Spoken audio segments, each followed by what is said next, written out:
পিটায় হত্যা করে। আমেরিকার কাছে মানবাধিকার, আইনের শাসন, আইনের শাসন মানবাধিকার দিতে পারে একমাত্র আল্লাহর কোরআনের বিধান। কোরআন সুন্নাহর বাইরে কোন আইনের শাসন, হিউম্যান রাইটস, মানবাধিকার। পশ্চিমাদের কাছে আছে ফ্রিডম অফ স্পিচ, বাক স্বাধীনতা, ফ্রিডম অফ এক্সপ্রেশন, মুক্ত চিন্তা। এই বাক স্বাধীনতা, মুক্ত চিন্তার একমাত্র উদ্দেশ্য হচ্ছে ইসলামকে ঠেকানো, ইসলাম বিরোধিতা করা। যখন খুশি তখন কাফের মুশরিক নাস্তিকরা আল্লাহ তার হাবিবের আরশচুম্বী সম্মান মর্যাদার বিরুদ্ধে বক্তব্য দেয়। মুসলমানেরা মুরতাদ ঘোষণা করে ফাঁসির দাবি করলে পশ্চিমারা বলে এটা বাক স্বাধীনতা।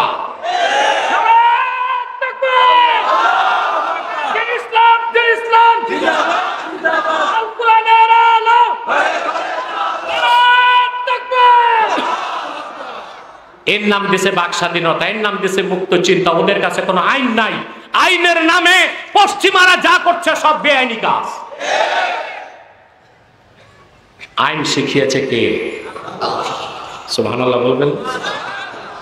বিচারে জাস্টিস, ন্যায় বিচার আমাদের দেশেও নাই, বহির্বিশ্বেও। বিচার কেমনে করতে হয় আল্লাহ তা দেখাবেন হাসর ময়দানে। কাফেররা বিবাদী আসামি, তাদেরকে যুক্তি দেওয়ার সুযোগ দিবেন। তার বলবে আল্লাহ যেই জাতি আসলো পরে,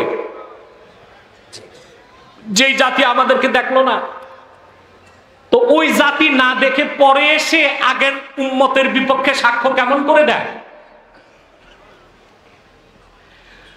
উম্মতে মুহাম্মাদীকে আল্লাহ বলবেন জবাব দাও। উম্মতে মুহাম্মাদী বলবে আল্লাহ তাআলা তুমি তোমার আখিরি নবী, নবীগণের মাথার তাজ মুহাম্মদ সাল্লাল্লাহু আলাইহি সাল্লামের উপর অবতীর্ণ কোরআনে আদম থেকে ঈসা পর্যন্ত সব নবীর কথাই তো বলে দিয়েছ। কোরআনকে বিশ্বাস করার আলোকে আমরা আজকে সাক্ষ্য দিলাম। আল্লাহ রায় ঘোষণা করে দিবেন কদ সাদাকু, উম্মতে মুহাম্মাদী সত্যই বলেছে। সুবহানাল্লাহ। আমরা হচ্ছি উম্মাতাও ওয়াসাতা, শ্রেষ্ঠ জাতি, ন্যায়পরায়ণ জাতি। সুবহানাল্লাহ বলবেন না? তো উম্মাতা ওয়াসাতা কেন বললেন? ওয়াস্তুন মানে তো মাঝখানে। ওয়াস্তুন মানে কি? এটা সুন্দর ব্যাখ্যা করেছেন ইমাম কুরতুবী তাফসীর কুরতুবীতে। তিনি বলেন কামা আন্নাল কাবাতা ওয়াস্তুল আরদে, যেমন কাবা সারা দুনিয়ার মাঝখানে, ঠিক সেভাবে উম্মতে মুহাম্মাদী মাঝখানে। সকল নবীগণের পরে তাদের মর্যাদা, সকল উম্মতের উপর তাদের মর্যাদা, মর্যাদায় তারা মাঝখানে। সেজন্য আল্লাহ বলেছেন উম্মাতাও ওয়াসাতা। আমাদের মর্যাদা সকল নবীগণের পরে, সকল উম্মতে। সুবহানাল্লাহ বলবেন না? তাহলে মাঝখানে হইলাম নি? আরে ভাই কথা কও না কেন? সকল নবীগণের পরে, সকল উম্মতে, আমরা মাঝখানে হইছি। এই জন্য আমাদেরকে বলা হয়েছে উম্মাতাও ওয়াসাতা। অর্থ তো তাই আসে, শ্রেষ্ঠ জাতি, ন্যায়পরায়ণ জাতি। তাহলে মধ্যপন্থী জাতি বলাটা একটা ভুল ব্যাখ্যা। এটা কি? আমি ব্যাখ্যাটা হাদিস থেকে দিয়েছি এবং 10 থেকে 12টি তাফসীরের আলোকে বললাম। কথা বুঝতেছেন? কোরআন শরীফের কথা, হাদিস শরীফের কথা তো বুঝেন না, গল্প সল্প করব? মাশাআল্লাহ, আল্লাহ কবুল করুন। দেখতে দেখতে আমার 1.5 ঘন্টা চলে গেছে, আর 10 থেকে 15 মিনিট। আর এইভাবে কথা কইলে হবি, ক্যাঙ্কা করি হবি। এটা কি বগুড়ার ভাষা না মাগুরার? ক্যাঙ্কা করি হবি বগুড়ার। আর আপনারা কি বলেন, কেমনে হবি? কিরাম হবি। শিখতে পারলাম একটা জিনিস। 2 ঘন্টা কথা বললি কিরাম হবি। মানুষ সব দোয়ার পর গিরামে যাবে না? হয়েছে? হয় নাই? আলহামদুলিল্লাহ। দেখুন, আপনারা সময় কেন দেখেন? সময় কি হলো দেখবেন না, কথা কি হলো দেখবেন। কথা বলার দুইটা নীতি, একটা কম সময়ে বেশি কথা, আর একটা বেশি সময়ে কম। কোনটা ভালো? কম সময়ে বেশি কথা, ঠিক কিনা? তো কথা মনে থাকে, কিছু খোরাক নিয়ে বাড়ি যাওয়া যায়। হ্যাঁ, আমি যে এত দূর থেকে এসেছি এত কষ্ট করে, আমার একটা মহান মাকসাদ আছে না? ওটা কি পয়সা? আমি আল্লাহ দিলে আব্বাসি মঞ্জিলে বসে থাকলেও অনেক টাকা আসে, কিন্তু আমি আল্লাহর কাছে মুহাম্মদ সাল্লাল্লাহু আলাইহি ওয়াসাল্লামের আদনা গোলাম হিসেবে ১,৫০০ বছর পরে দায়ী হিসেবে আল্লাহর কাছে নামটা তুলতে চাই। তার অবশ্যই আমার একটা মাকসাদ আছে, এই হাজার হাজার জনগণকে একটা মেসেজ দিতে হবে আমাকে কোরআন শরীফ থেকে, ঠিক না? ওই মেসেজটা নিতে হবে, ঘন্টা কি হলো তা দেখবেন না, ঠিক আছে না? তাহলে আমরা হচ্ছি শ্রেষ্ঠ জাতি, ন্যায়পরায়ণ জাতি। আমাদের যে শ্রেষ্ঠ কোনো জাতি নাই। সহিহুল বুখারীতে এসেছে, হাদিসটি সহিহ মুসলিমও আছে, ভিন্ন শব্দে আল্লাহর হাবিব ইরশাদ করেছেন, নাহনুল আখিরুনা সাবিকুন। হাদিসের ব্যাখ্যায় মূল হযরত বদরুদ্দীন আইনি লেখেন, নাহনুল আখিরুনা ফিদ দুনিয়া আস-সাবিকুনা ইয়াউমাল কিয়ামাহ। আল্লাহর হাবিবের হাদিসের মানা হলো, আল্লাহর রাসূল বলেছেন, আমার উম্মত উম্মতে মুহাম্মাদি দুনিয়ায় এসেছে সবার পরে, কিন্তু কাউসারে, হাসরে, মিজানে আর আল্লাহর জান্নাতে থাকবে সবার আগে। সুবহানাল্লাহ। আমরা আসছি পরে, থাকবো সুবহানাল্লাহ বলবেন না? এই হাদিসটি পড়ানোর সময় সহিহ বুখারীতে আমার ছাত্রদেরকে বুঝাবার জন্য আমি একটা উদাহরণ দিই, আপনাদেরকেও দিব। আপনারা যারা বিদেশ সফর করেছেন দেখেছেন, প্লেনে যখন বসেন আপনারা, প্লেন, সেখানে যাত্রীদের ক্লাসিফাই করা হয়। একটাই প্লেন, কিন্তু ওখানে ভিআইপি ব্যবস্থা আছে। একদম যে বিমানের পাইলটের ককপিট, তার ঠিক পিছনে থাকে ভিআইপিদের সিট, ঠিক না? তারপরে থাকে বিজনেস ক্লাস, কি থাকে? তারপরে পর্দা, তারপরে থাকে বাকি সিট। এই আমরা যারা গরিব মিসকিন আছি, চাষা ভুষা, আমাদের জন্য ওইটা হচ্ছে ইকোনমি ক্লাস। প্লেন কিন্তু একটাই, বিমান একটাই, কিন্তু ক্লাস কয়টা? নিয়ম মোতাবেক যারা ইকোনমি ক্লাসের যাত্রী, চাষা ভুষা, গরিব মানুষ, আমরা, আমাদের এয়ারপোর্টে যেতে হয় 4 ঘন্টা আগে। কয় ঘন্টা আগে? 2 ঘন্টা আগে রিপোর্টিং করে বসে বসে, আর কাজ নাই। ঢাকা এয়ারপোর্টে প্রচুর মশা, এই মশাগুলো মারতে হয় বসে বসে। বিজনেস ক্লাসের যাত্রী এয়ারপোর্টে আসে 2 ঘন্টা আগে, আর ভিআইপি যে মন্ত্রী এমপি, ও আসে মাত্র 40 মিনিট আগে।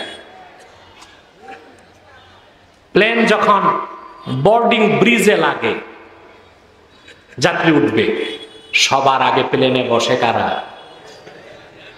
সবার পরে যারা এয়ারপোর্ট আসছে, ওরা সবার আগে যে বিমানে উঠে, তারপর বিজনেস ক্লাস, তারপরে সবার আগে যারা আসছে 4 ঘন্টা আগে, চাষা ভুষা, সবার। আল্লাহর হাবিবের উম্মত, উম্মতে মুহাম্মাদি এই দুনিয়ায় এসেছে সবার পরে, কিন্তু রাসূলুল্লাহর খাতিরে এই উম্মত মিজানের পাল্লায়, কাউসারে, পুলসিরাতে, হাসরে, জান্নাতে থাকবে সবার আগে।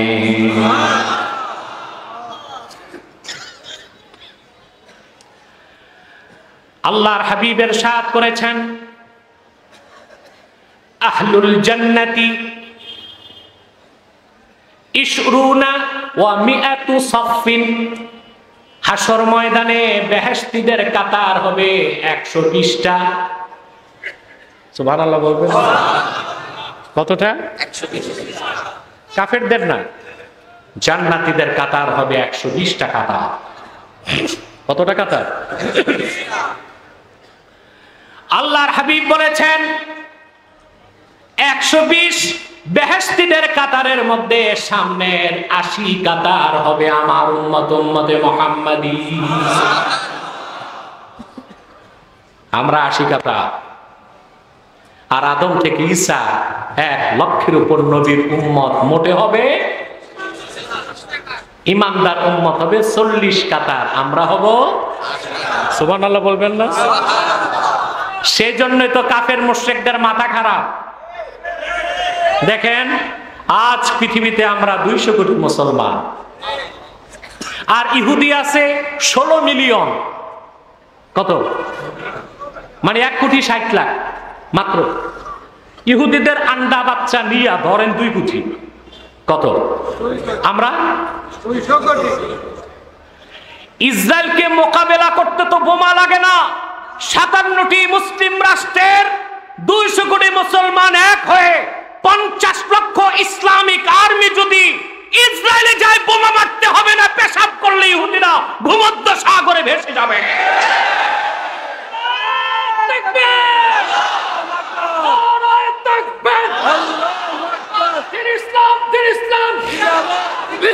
আল কোরআনের শত্রুরা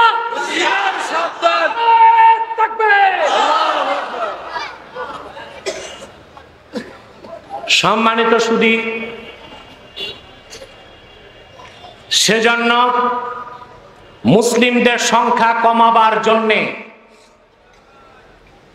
ইহুদিদের কম খরচ না, কোটি কোটি ডলার খরচ করতেছে মুসলিম রাষ্ট্রগুলোতে পরিবার পরিকল্পনার নীতি চাপায় দিতে। পরিবার পরিকল্পনার পক্ষে ফতুয়া দিতে আবার মৌলবীও পেয়ে গেছে তারা। কিছু দালাল মৌলবী আছে না, কথা বলে না। মৌলবী কিন্তু কয়েক প্রকার। এক প্রকার হচ্ছে দরকারি মৌলবী, আরেক প্রকার হচ্ছে সরকারি মৌলবী। সরকারি মৌলবীদের কোনো দল নাই, যেই দল ক্ষমতায় সেই দলের চাটুকার বৃত্তি করে। এটা কারা? সরকারি মৌলবী। এদের কোনো দল, প্রতীক, ভোট, যেই দল ক্ষমতায় ওই দলের তাবেদারি করে। কারো নাম দিবেন না, খালাস। আমাদের বক্তব্য কোনো ব্যক্তি কেন্দ্রিক নয়, আমাদের বক্তব্য সামগ্রিক। গোটা জাতির চিন্তা করি আমরা, কোন মৌলবী কি করলো তা দেখার সময় আমাদের নাই। আর যারা এগুলো করে তারা আউট অফ কাউন্ট, গণনার বাইরে। এদেশের মানুষের কাছে তাদের কোনো মূল্য নাই। এই ধরনের আলেমও তো 2 প্রকার। একটা উলামা উল আতকিয়া, সংগ্রামী বিপ্লবী সত্যের পক্ষের আলেম। আরেক প্রকার হচ্ছে উলামা এ সু। এটার আবার সহজ বাংলা আছে, উলামায়ে সু, দুষ্ট আলেম, ওলামায়ে হালুয়া রুটি। ওলামায়ে হালুয়া রুটি যেখানে, এই আলেম সেখানে। আবার আরেকটা নাম দেওয়া যায় উলামা এ চাটুরে। উলামা এ চাটুরে, ওনাদের কাজ হচ্ছে চাটাচাটি। কাজ কি? সামান্য পদ পদবীর জন্য তারা দালালি করে, কোরআন সুন্নাহর বিরোধিতা করে, সব সময় জালেম, তাগুত, বেঈমানদের সহযোগিতা করে থাকে। সব যুগে ছিল এটা। আমাদেরকে নসিহত খয়রাত করে একটু ঠান্ডা কথা কম, হ্যাকমতে চলেন। বলে আচ্ছা ভাই, আমাদের হ্যাকমত কোথায় আর আবু হানিফা রাহমাতুল্লাহর হ্যাকমত কোথায়? 27 দিন আবু হানিফা রাহমাতুল্লাহ জেলখানায় ছিলেন। কতদিন? উনি কি হ্যাকমত জানতেন না? শরবতের সাথে বিষ প্রয়োগ করে তারে শহীদ করা হয়েছে। আহমদ বিন হাম্বল ইমাম বুখারীর দাদা উস্তাদ আহমদ বিন হাম্বল রাহমাতুল্লাহ খালকে কোরআনের মাসালায়, বাগদাদের শাসক ছিল মুতাজিলা, সে বলতো আল্লাহর কোরআন মাখলুক, সৃষ্ট। আহমদ বিন হাম্বল বলেছেন আল কোরআনু কালামুল্লাহি গায়রু মাখলুক, কোরআন আল্লাহর কালাম, এটা সৃষ্ট নয়, আল্লাহর কালাম, আল্লাহর নূর। ডাকা হলো তাকে, উলঙ্গ করে আহমদ বিন হাম্বলের পিঠে দৌড়া মারা হলো। এক একটি দৌড়ায় তার পিঠের গোশত ছুটে গেছে। হিকমত জানতেন না? ওনারা ছিলেন আলেমে তাকি, ঠিক কিনা? মুঘলদের মধ্যে এক সম্রাট ছিল বাদশাহ আকবর। ওরে আমি আকবর বলি না, বলি বাদশাহ অজগর। সে একটা ধর্ম বানাইছিল দ্বীন এলাহি। কি নাম? দ্বীন এলাহি। বাদশাহ আকবরের একটা ছেলে ছিল, তার নাম দারা শেকো। কি নাম? সে দ্বীন এলাহির পক্ষে একটা ধর্মের বইও বানাই দিছে। মুসলিমদের থেকে কিছু নিয়েছে, সুফিদের থেকে, আর হিন্দু পুরোহিতদের থেকে কিছু নিয়েছে। বাদশাহ আকবর ঘোষণা করলো এখন থেকে আর কেউ হজে যেতে পারবে না। সে ঘোষণা করলো এখন থেকে আর আসসালামু আলাইকুম বলা যাবে না, একজন একজনকে দেখলে বলবে আল্লাহু আকবার, দ্বিতীয় জন জবাব দিবে জাল্লা জালালুহু। নওয়াজুবিল্লাহ বলবেন। সে আইন করলো যারাই আমাকে দেখবে সাজদা করবে। মুজাদ্দেদ আল ফেসানি আর বসে থাকলে পারলেন না, খানকা ছেড়ে রাজপথে আসলেন। খানকা ছেড়ে রাজপথে আসলেন। বাদশাহ আকবরকে বললেন তোমার প্রতিটা কথা অকা শিরক। বাদশাহ আকবরের পক্ষে ছিল দুই দরবারি মৌলবী, আবুল ফজল ফৈজি আর মোল্লা আবুল ফজল আল্লামী, দুই ভাই। দনজন ছিল শিয়া। কি ছিল? শিয়া। একটার নাম আবুল ফজল ফৈজি, আরেকটার নাম আবুল ফজল আল্লামী। এই দুই ভাই মুজাদ্দেদের বিপক্ষে বাদশাহ আকবরের পক্ষে ফতোয়া দিত। বাধ্য হয়ে বাদশাহ আকবর পরাজিত হয়ে মুজাদ্দেদকে জেলখানায় ভর্তি করলো, কারাগারে পাঠায় দিল। 40 দিন পার হবার পরে 41 দিনের দিন দিল্লি কারাগারের জেলার বাদশাহ আকবরকে পত্র দিয়ে বলল, মহামান্য বাদশাহ, আহমদ সেরহিন্দি মুজাদ্দেদ আল ফেসানিকে কারাগার থেকে বের করেন, নতুবা তার সোহবতে যে দিল্লির বড় বড় ডাকাত, লুটেরা, খুনি, আল্লাহর ওলি হয়ে যাচ্ছে। বের করেন তাকে। সৌভাগ্য হয় নাই বাদশাহ আকবরের ক্ষমা চাওয়ার। সে মরে গেল। ক্ষমতায় আসলো তার ছেলে বাদশাহ জাহাঙ্গীর। জাহাঙ্গীর এসে মুজাদ্দেদের কাছে তওবা করে মুসলমান হয়ে গেল। একজন বিপ্লবী সংগ্রামী আলেম মুজাদ্দেদ আল ফেসানির মেহনত, দাওয়াত, হিকমত, মুজাহাদা, সাধনা, রক্ত, ঘাম, শ্রমের বিনিময়ে দিল্লির মসনদে আল্লাহ তাআলা দ্বীনের ঝান্ডাকে উড়াই দিলেন। তো সব যুগেই ছিল হক্কানি আলেম, আরেকদিকে দরবারি আলেম, ওলামায়ে হালুয়া রুটি, ওলামায়ে চাটুরে। ঠিক কিনা? এখন আছে? এগুলোরে খুঁজতে দূরবীন লাগবে না দূরবীন ছাড়াই দেখা যাক? আল্লাহ এদের খপ্পর থেকে আমাদেরকে বাঁচাক। বলুন আল্লাহুম্মা আমিন। আমার ভাইয়েরা, শুধু উম্মতে মুহাম্মাদীর সংখ্যা কমাবার জন্য কাফের মুশরিকদের পক্ষ থেকে বিলিয়ন বিলিয়ন ডলার খরচ করা হচ্ছে, কিন্তু রাসূলুল্লাহর উম্মত দিন দিন বাড়তেছে আর কাফের মুশরিকের সংখ্যা কমতেছে। সারা দুনিয়ায় যখন 200 কোটি মুসলমান, সারা দুনিয়ায় তখন ইহুদি মাত্র 1 কোটি 60 লাখ। কেন কমছে? কেন? প্রশ্ন আছে না? সন্তান হবার জন্য আল্লাহ পুরুষের মধ্যে রেখেছেন শুক্রাণু, স্পার্ম, মায়ের মধ্যে রাখছেন ডিম্বাণু, ওভাম। একটা শুক্রাণু, একটা ডিম্বাণু। ঠিক না? পিতার শুক্রাণু মায়ের ডিম্বাণুতে আছে ক্রোমোজোম। ক্রোমোজোম আবার দুই প্রকার, একটা সেক্স ক্রোমোজোম আর একটা অটোজোম। আরেকটা কি? একটা দেহকোষ আর একটা হচ্ছে সেক্স কোষ, যেটা আপনার সন্তান হবে যে ক্রোমোজোমের মাধ্যমে। বিজ্ঞানীরা দেখেছে অজানা কারণে ইহুদিদের সেক্স ক্রোমোজোম নষ্ট হয়ে যাচ্ছে। আল্লাহর শাস্তি যে তোরা আমার নিরস্ত্র ফিলিস্তিনি মুসলমানদেরকে মারবি, মুসলমানের সংখ্যা কমানো যাবে না। ইহুদিদের আসল জায়গায় বোমা পড়ে গেছে, ঠিক কিনা? ৭১ সালে দেশ স্বাধীনের পরে হিন্দুদের সংখ্যা ছিল বাংলাদেশে 11.5%। বর্তমানে হিন্দু আছে মোটে 6.5%। আমার দেশে কোন মুসলমান হিন্দুদের মেরেছে? টোকাও তো দেয় না, দিছে?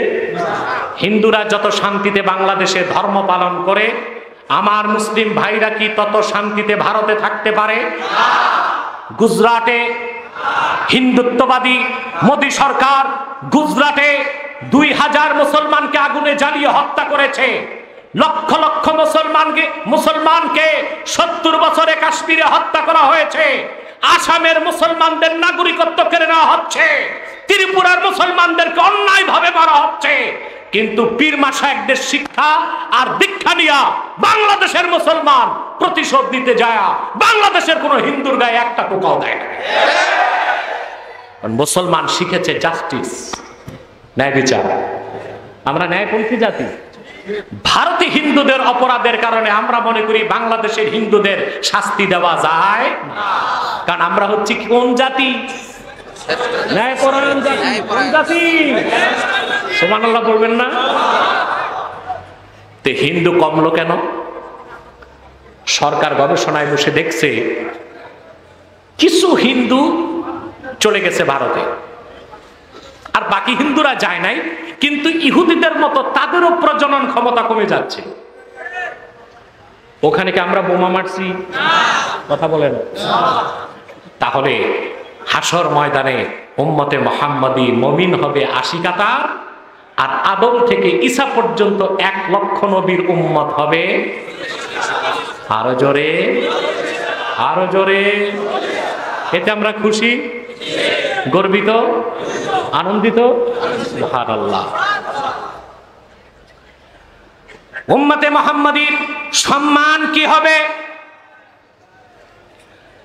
আল্লাহ রাব্বুল আলামিন কোরআন কারীমে বলেন, সূরা তাহরীমে বলেন, ইয়াওমা লা ইউখজিল্লাহুন নাবিয়্যা ওয়াল্লাযীনা আমানু মাআহ নূরুহুম ইয়াসআ বাইনা আইদিহিম ওয়া বিআইমানিহিম। সুবহানাল্লাহ। কার ঘোষণা? আল্লাহ রাব্বুল আলামিন বলেন, কাল কিয়ামতে হাসর ময়দানে আল্লাহ তাআলা তার হাবিব, কবি হোক সাহিত্যিক হোক, যেই ভুল করবে কোরআন সুন্নাহ থেকে তার সংশোধনের কথাগুলো তাকে বলবে। এটা হওয়া উচিত কিনা? এখন বলা হচ্ছে কে মুসলিম কে অমুসলিম এটা আপনারা বলবেন না, এই দায়িত্ব আপনারা নেন কেন? এটা আল্লাহর হাতে ছেড়ে দেন। শুনেন নাই? আরো কি বেশি বলতে হবে না? বুঝে গেছে? আর বেশি অবুঝ বেকুফ মানুষ আমি বুঝাইতেও পারি না। কিছু তো খোপরিতে থাকতে হবে না? কথা বলে না।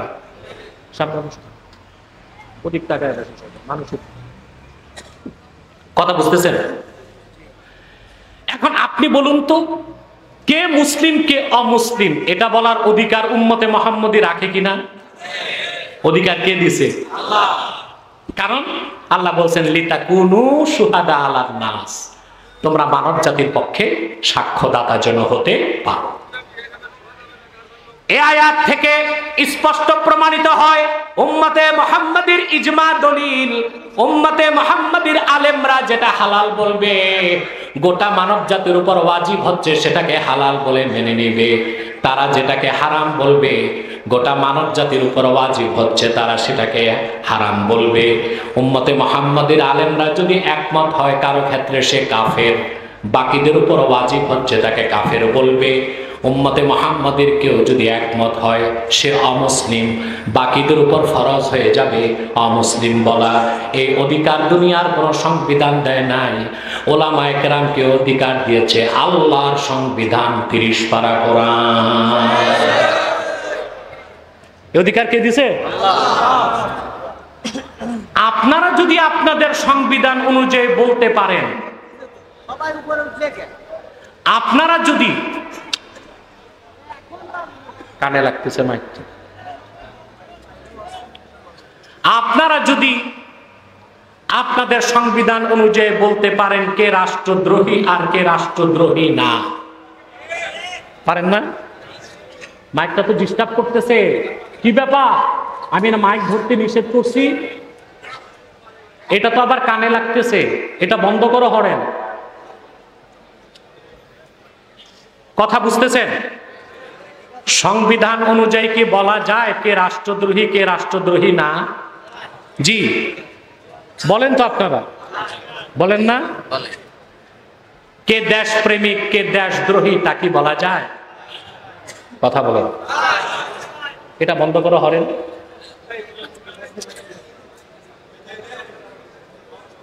জজের কাছে যখন চোর যায়, আইনের বই দেখে জজ কি বলতে পারে সে চোর?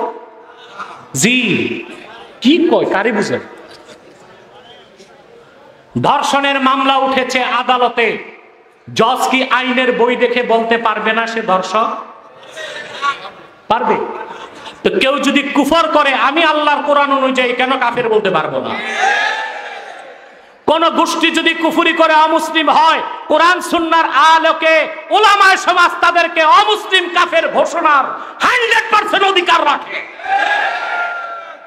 এই অধিকার দিয়েছে আমাদেরকে কোরআনে।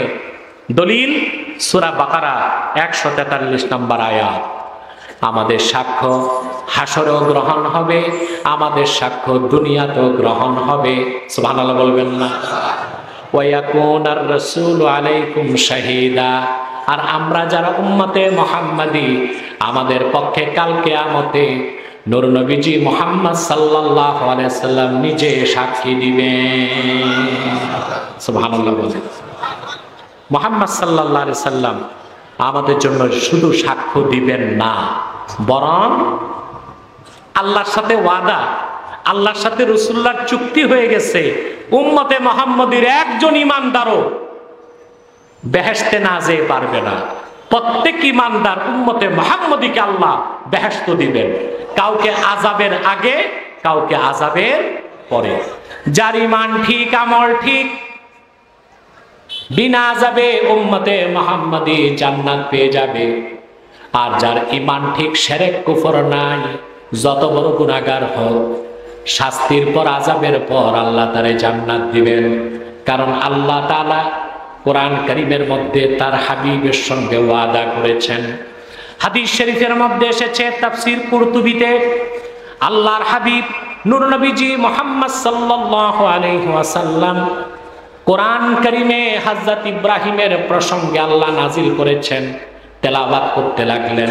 হযরত ইব্রাহিম দোয়া করে আল্লাহর কাছে বলেছেন, ফামান তাবিআনি ফাইন্নাহু মিন্নি ওয়া মান আসানি ফাইন্নাকা গফুরুর রহিম। হযরত ইব্রাহিম দোয়াতে বলেছেন, আল্লাহ আমার অনুসারী যারা আমার অনুসরণ করবে তারাই আমার অনুসারী, আর যারা আমার নাফরমানি করবে তাদের দায়িত্ব আমি নিতে পারি না, তুমি গফুরুর রহিম, যা খুশি তা করবা। ঈসা আলাইহিস সালামের প্রসঙ্গে আল্লাহর হাবিব যখন তেলাওয়াত করলেন, আল্লাহ তাআলা বলেন, হযরত ঈসা নবী আল্লাহর কাছে দোয়াতে বলেছেন, ওয়া ইন তুআযিবহুম ফাইন্নাহুম ইবাদুক। আল্লাহ তুমি যদি বনি ইসরাইলকে শাস্তি দাও, আমার বলার কিছু নাই, তুমি তো তাদের রব, তারা তো তোমারই বান্দা। আল্লাহর হাবিব দুই হাত তুলে কান্না করতে লাগলেন আর বলতে লাগলেন, ইয়া রাব উম্মতি উম্মতি। আল্লাহ আমার উম্মতের কি হবে? ইব্রাহিম তার উম্মতের দায়িত্ব নেয় নাই, ঈসা তার উম্মতের দায়িত্ব নেয় নাই, আমি নবী তো কাল কিয়ামতে আমার উম্মত বলতে পারবো না। জিবরিলকে আল্লাহ ডাক দিয়ে বললেন, জিবরিল জলদি করে আমার রসুলের কদমে যাও, আমার রসুলকে সালাম দিয়া আমার পক্ষ থেকে ঘোষণা শোনায় দাও। আল্লাহ ডাক দিয়ে বললেন, ইয়া মুহাম্মদ সাল্লাল্লাহু আলাইহি ওয়াসাল্লাম, ইন্না সানুরদিকা ফি উম্মতি। মুহাম্মদ সাল্লাল্লাহু আলাইহি ওয়াসাল্লাম, আমি আল্লাহ ওয়াদা করলাম আপনার উম্মতের ব্যাপারে আমি আল্লাহ আপনাকে রাজি করে দিব। রাসূলুল্লাহ ওয়াদা করলেন, সুবহানাল্লাহ, রাসূলুল্লাহ ওয়াদা করলেন, সাহাবীরা শুনে রাখো, আল্লাহ আমার সঙ্গে ওয়াদা করেছেন আমার ইমানদার উম্মতের পক্ষে যা বলবো সবই তিনি শুনবেন। লা আরদা ওয়া ওয়াহিদুম মিন উম্মতি ফিন্নার। আমার কালেমা বিশ্বাস করেছে, মনে প্রাণে যারা স্বীকার করেছে, এমন একজন ইমানদার উম্মত যতক্ষণ জাহান্নামে থাকবে আমি রাসূল রাজি হব না।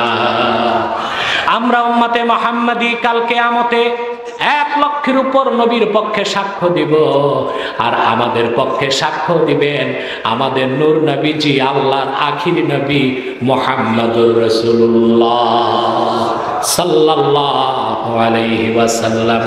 সেজন্য মুসলমান বিদায় লগ্নে যে টিচিং সাবাক দিয়ে আমি সমাপ্ত করছি তা হচ্ছে, কে আওয়ামী লীগ, কে বিএনপি এটা কোনো পরিচয় না, কে বাঙালি, কে বাংলাদেশি এটা কোনো পরিচয় না। আমি জাতীয়তাবাদী না সমাজবাদী, কি ধর্মনিরপেক্ষতাবাদী না গণতন্ত্রবাদী, এটা কোনো মৌলিক কিছু নয়।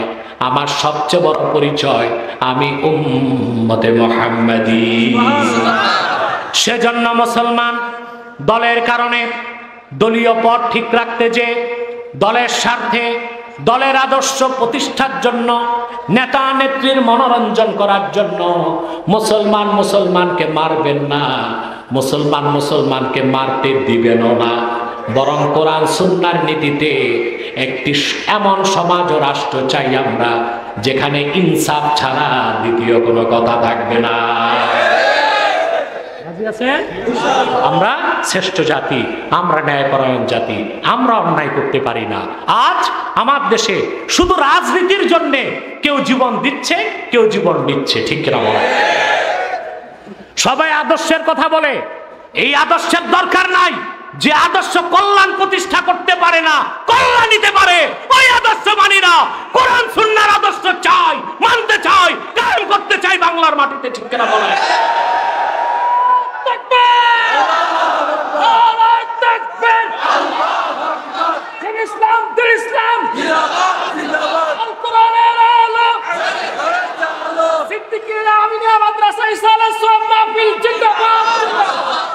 রাজি আছেন?